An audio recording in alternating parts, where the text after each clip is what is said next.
اعوذ باللہ من الشیطان الرجیم بسم اللہ الرحمن الرحیم۔ ڈسکور دی ورلڈ کے معزز دوستو السلام علیکم۔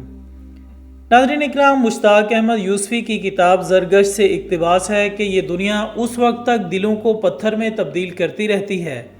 جب تک انسان کسی عقیدے کی سپر میں عکس دیکھ کر اس کی شہ رگ نہ کاٹ ڈالے۔ اور یہ قول انہوں نے جس کہانی سے متاثر ہو کر لکھا تھا وہ یونانی دیومالائی دیوی میڈوسا گارگن سے متعلق تھا، جس کے خطرناک وجود کا خاتمہ بھی کچھ اسی طرح ہوا تھا۔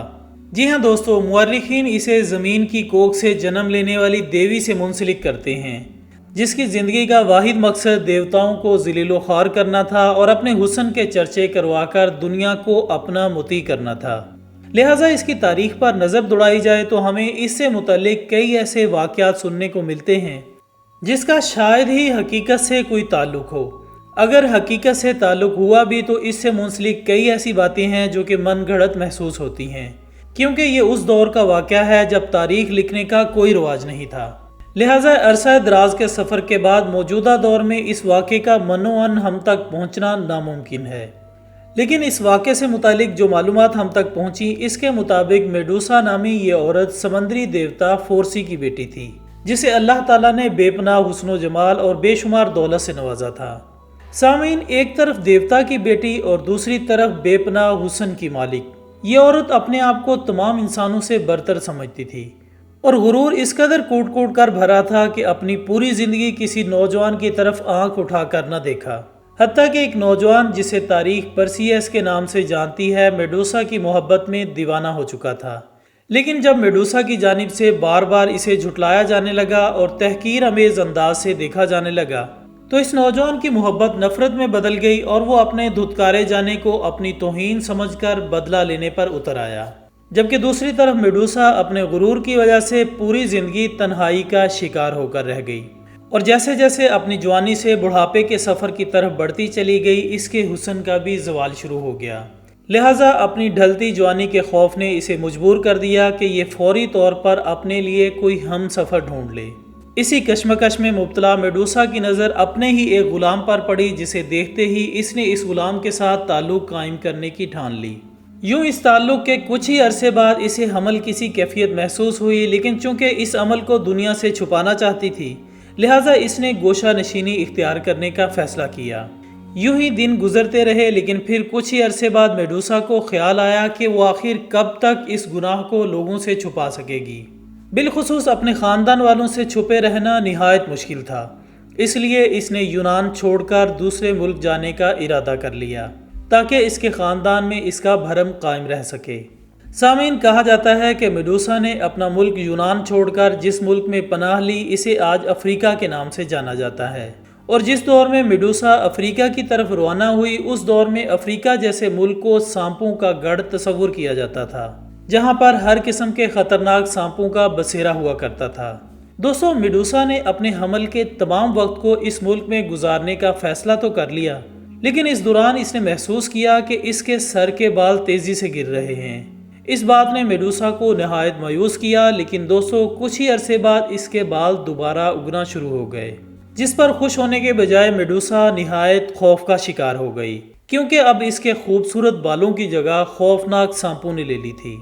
ناظرین، یہ بات کسی بھی انسان کی روح لرزا دینے کے لیے کافی ہوتی ہے، جبکہ میڈوسا اس حال کا نہ صرف خود شکار تھی بلکہ وہ لوگ جو کہ اس کی خوبصورتی کا دم بھرتے تھے، اب وہ اس سے کراہت محسوس کرتے اور ساتھ ساتھ خوف بھی کھانے لگے، اور کوئی بھی اس کے نزدیک آنے کی ہمت نہ کرتا، جو کہ میڈوسا کے لیے نہایت پریشان کن عمل تھا، کیونکہ اس کی خوبصورتی کے دیوانے لوگ ہی اس سے دور ہوتے چلے جا رہے تھے، جس سے ہر گزرتے دن کے ساتھ اس کی تنہائی میں اضافہ ہو رہا تھا۔ خواتین حضرات، سر پر سانپوں کے بسیرے نے اس کی شکل کو بھی بگاڑ کر رکھ دیا تھا، جس کی وجہ سے وہ پوری دنیا میں تنہا ہو گئی۔ لیکن اس نے ان سب کے باوجود ایک دفعہ اپنے والدین سے ملنا چاہا اور واپس یونان کے سفر پر روانہ ہو گئی۔ اسی دوران اس نے جس بات کا شدت سے مشاہدہ کیا وہ یہ تھی کہ جو بھی انسان میڈوسا کی طرف ایک نظر بھی دیکھتا وہ پتھر کا بن جاتا۔ اس کی ڈراؤنی شکل اور خوفناک حلیے نے کئی لوگوں کو ڈر کے مارے پتھر کا بنا دیا۔ لہٰذا اس نے یونان کا سفر تو شروع کر لیا، لیکن اپنے والدین کے پاس جانے کے ارادے کو ترک کر دیا۔ یونان پہنچتے ہی سب سے پہلے اسے جس معاملے کا سامنا کرنا پڑا وہ یہ تھا کہ پرسیس نامی اس شخص نے، جو ابتدائی لمحات سے اب تک اس کی تمام غیر اخلاقی حرکات سے واقف تھا، میڈوسا کی حقیقت سب کے سامنے کھول کر رکھ دی تھی، جس کی وجہ سے اس کے واقف تمام لوگ اس کی جان کے دشمن بن چکے تھے۔ اس کے بعد جب لوگوں کو میڈوسا پر آئے اس عذاب کا علم ہوا تو کئی لوگوں نے اسے مارنے کی کوشش کی، لیکن سب کے ساتھ وہی معاملہ ہوتا، جو بھی اس کے سامنے آتا اسے دیکھ کر پتھر کا ہو جاتا۔ اور اسی وجہ سے میڈوسا کے اندر غرور کا ایک اور پردہ چھا گیا کہ کوئی بھی اس کی جان نہیں لے سکتا، لہٰذا اس کے بعد اس نے اپنے خوفناک وجود کو بھی استعمال کرنے کے لیے سوچا اور لوگوں کو اپنا غلام بنانے کے لیے کئی حربے آزمانے لگی۔ کئی لوگوں کو قتل کیا، کئی بااثر افراد لوگوں کو اپنے تابع کیا، لیکن جوں وہ اپنی برائیوں کی انتہا پر چلتی گئی، اس کے عذاب میں بھی اضافہ ہوتا گیا۔ جبکہ دوسری طرف پرسیس ابھی تک میڈوسا کے پیچھے تھا کہ کسی طرح اپنا انتقام لے سکے۔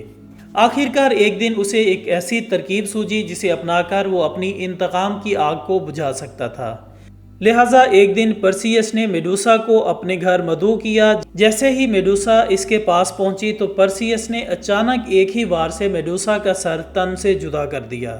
کہا جاتا ہے کہ جب اس کا سر تن سے جدا ہو کر زمین پر گرا تو اس کے ناک سے کچھ پرندے نکل کر تیز گھوڑوں کسی رفتار سے آسمان کی طرف اڑنے لگے، جبکہ اس کا چہرہ اس کی موت کے فوراً بعد ایک پتھر میں تبدیل ہو گیا، جسے بعد ازاں محفوظ کر لیا گیا، اور عرصہ دراز تک لوگ اس پتھر کے بنے ہوئے چہرے کو دور دراز سے دیکھنے آتے اور اسی سے عبرت حاصل کرتے۔ اس طرح ناظرین، تاریخ نے اسے گناہوں کی دیوی کی حیثیت دے دی۔ پھر اس کے بعد لوگوں نے اس خوفناک گناہوں کی دیوی کے بت بنا کر بیچنا شروع کر دیے اور اس دلچسپ کہانی کو سنانے کے مطالبے شروع ہو گئے۔ دوستو، لوگوں نے اپنی نسلوں کو عبرت حاصل کروانے کے لیے ان بتوں کو خرید کر اپنے گھروں میں رکھنا شروع کر دیا، جس کا ادراک عہد حاضر میں اس وقت ہوا جب محکمہ آثار قدیمہ کو کئی جگہوں پر کھدائی کے دوران ایسے مجسمے ملے جن کی خوبصورت شکلوں پر سانپوں جیسے بال بنائے گئے تھے۔ اور اب اطلاعات کے مطابق ترکی کے شہر استنبول میں ایک تاریخی جگہ پر میڈوسا کے 2 سر ستونوں کے ساتھ نصب ہیں، جس کے بارے میں کہا جاتا ہے کہ انہیں رومن سلطنت کے آخری ادوار میں یہاں منتقل کیا گیا تھا۔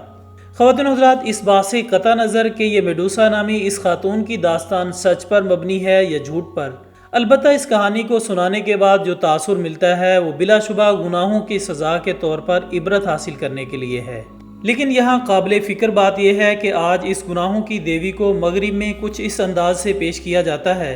کہ گویا یہ کوئی ایسی عورت تھی جسے خراج تحسین سے نوازا جانا ضروری تھا۔ آج نوجوان نسل کو اس کردار کی حقیقت سے آگاہ کرنے کے بجائے اسے مظلومانہ کردار کے طور پر پیش کیا جاتا ہے، تاکہ لوگوں کی کچھ اس طرح ذہن سازی کی جا سکے کہ میڈوسا نامی اس عورت کو اپنی مرضی سے زندگی جینے کی سزا فطرت نے جو دی وہ ظالمانہ تھی۔ حالانکہ حقیقت وہی ہے جو کہ ہم ویڈیو میں بتا چکے ہیں کہ برائی کا انجام آپ کو اس صورت میں بھی مل سکتا ہے، کیونکہ تاریخ کے اوراق سے یہ بات بھی ثابت ہو چکی ہے کہ قدیم زمانوں میں کئی قومیں صرف اس لیے ہلاک ہوئیں کہ وہ فطرت کے احکامات کی خلاف ورزی کرتی۔ ان کی سزاؤں میں شکل کا بگڑ جانا، انسان سے جانور بن جانا یا آسمان سے کوئی عذاب اترنا معمول تھا، لہٰذا ایسے واقعات کا عذاب کے طور پر ظاہر ہونا کوئی تعجب کی بات نہیں۔ اور آخر میں اللہ تعالیٰ سے دعا ہے کہ وہ ہمیں ایسے تمام اعمال سے دور رکھے جو اللہ کی نافرمانی کی وجہ بنے، آمین ثم آمین۔ اسی کے ساتھ ہماری آج کی اس ویڈیو کا اختتام ہوتا ہے۔ ہم امید کرتے ہیں کہ آپ کو یہ ویڈیو ضرور پسند آئی ہوگی۔ اس ویڈیو سے متعلق اپنی قیمتی رائے ہمیں کمنٹس کی صورت میں ضرور دیجیے گا۔